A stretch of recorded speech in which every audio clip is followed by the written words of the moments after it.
saudara pemirsa, sebelum saya menyampaikan firman Tuhan untuk saudara-saudara sekalian, saya ingin menyanyikan sebuah pujian kiranya menjadi berkat bagi saudara.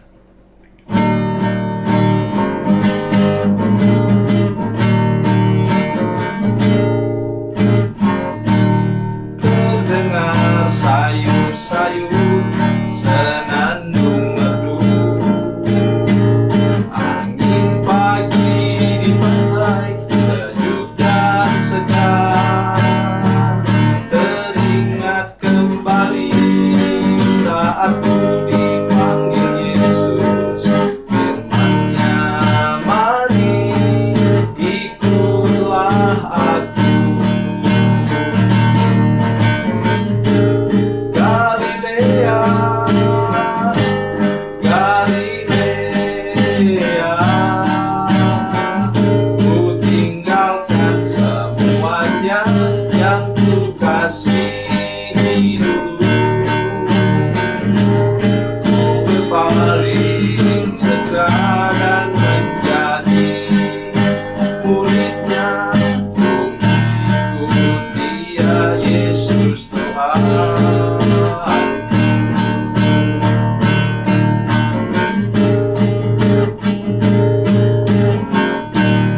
Betapa mulia mengikuti jejaknya, walaupun jalan sukar banyak cobaan. Bila hatiku bimbang ataupun kesepian, firman-Nya, aku yang besertamu.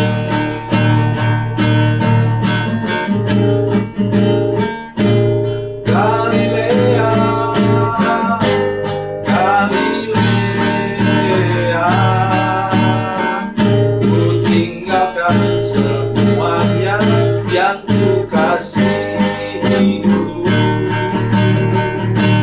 Ku berpaling segera dan menjadi murid-Nya. Ku ikut Dia, Yesus Tuhan.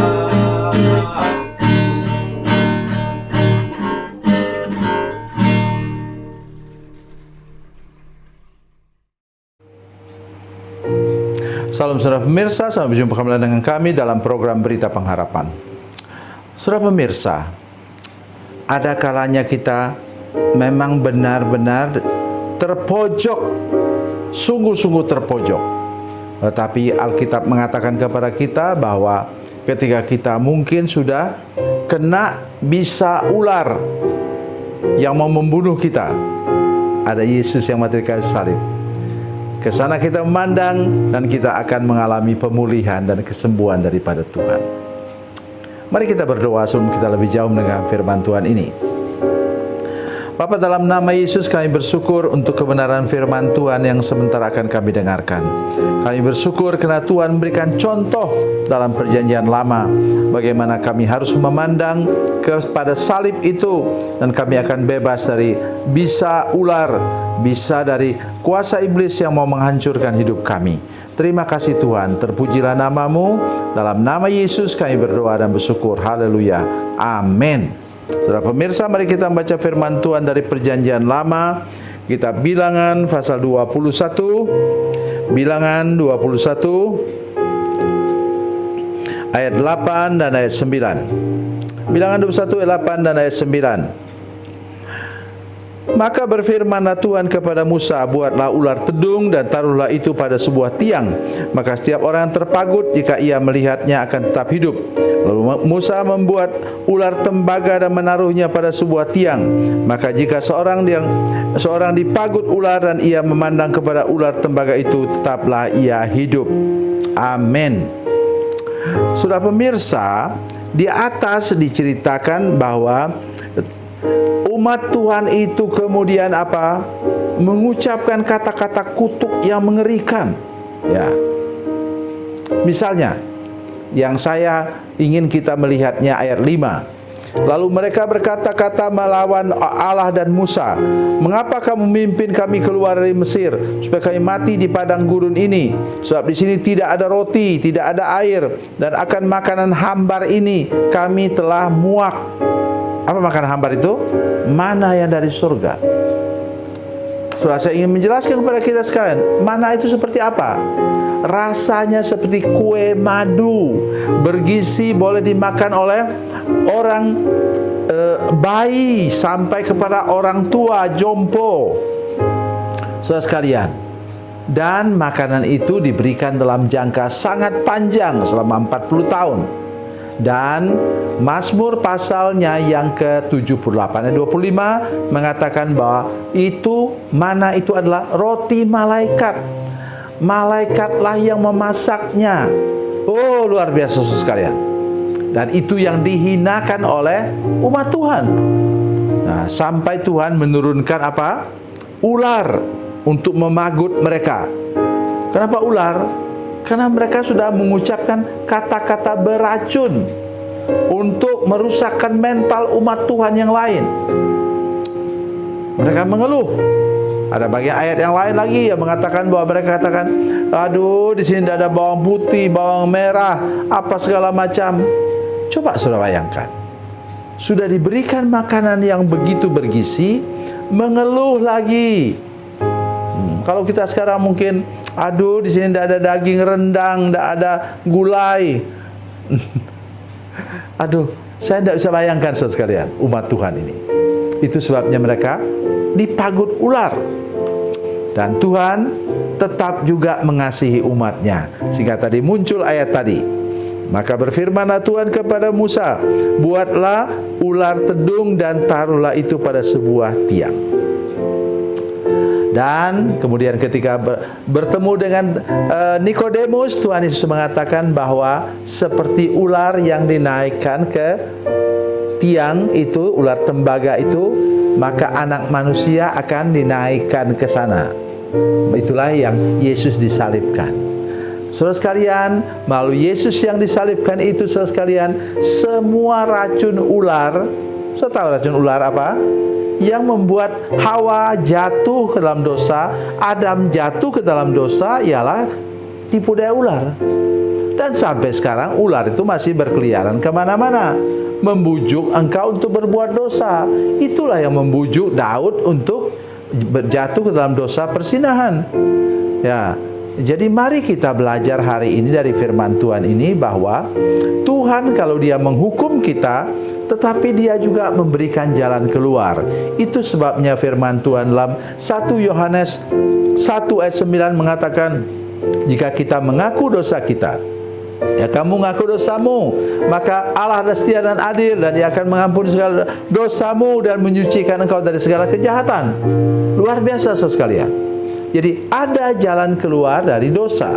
Atau yang lebih tegas lagi dalam Roma 6 ayat 23. Dia mengatakan apa? Karena upah dosa ialah maut. Maut itu kematian. Ya, mati dan masuk neraka itu maut. Tetapi apa? Karunia Allah, kasih karunia Allah, anugerah Allah di atas kayu salib itu melepaskan engkau dan menyelamatkan engkau. Adalah hidup yang kekal dalam Yesus Kristus Tuhan kita, kata Alkitab. Jadi pesan yang sangat kuat dari firman Tuhan ini adalah bahwa kita bisa saja jatuh ke dalam dosa, bisa jatuh ke dalam kesalahan, bisa jatuh ke dalam kekeliruan, bisa terpeleset seperti Daud. Tetapi kabar baiknya ialah Tuhan sudah menyiapkan pengampunan di atas kayu salib itu. Jadi jangan pernah putus asa bila engkau gagal. Dan firman Tuhan dalam Mazmur 37 juga mengatakan bahwa apabila ia jatuh, apabila engkau jatuh para pemirsa sekalian, maka Tuhan akan menopang tangan kita. Jadi jatuh Tuhan angkat. Saudara masih ingat Petrus ketika dia tenggelam, setelah bisa berjalan di atas air, maka dia kemudian Tuhan Yesus langsung mengulurkan tangannya mengangkat Petrus untuk kembali lagi naik ke dalam perahu. Saudara pemirsa, bila engkau gagal dan jatuh, jangan putus asa. Datanglah kepada Tuhan atau datang juga kepada hamba Tuhan supaya engkau didoakan, dilepaskan dari kutuk, dan engkau akan mengalami hidup yang berkemenangan seterusnya. Firman Tuhan mengatakan bahwa sesudah kita jatuh tapi tidak sampai tergeletak. Maksudnya jangan berlama-lama untuk jatuh, ya.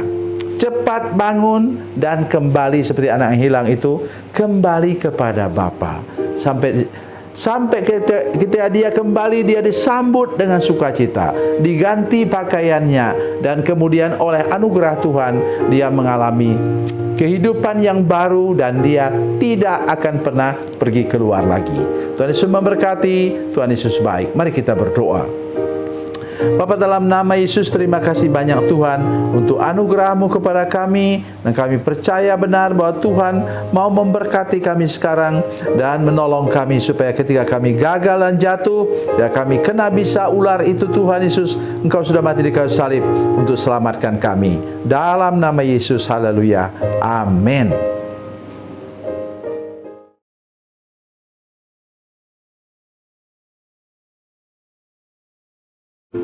Salam saudara pemirsa, mengakhiri program ini saya mohon kepada saudara-saudara pemirsa sekalian untuk bila saudara menyaksikan program ini melalui channel YouTube, maka tekan subscribe dan bunyikan lonceng.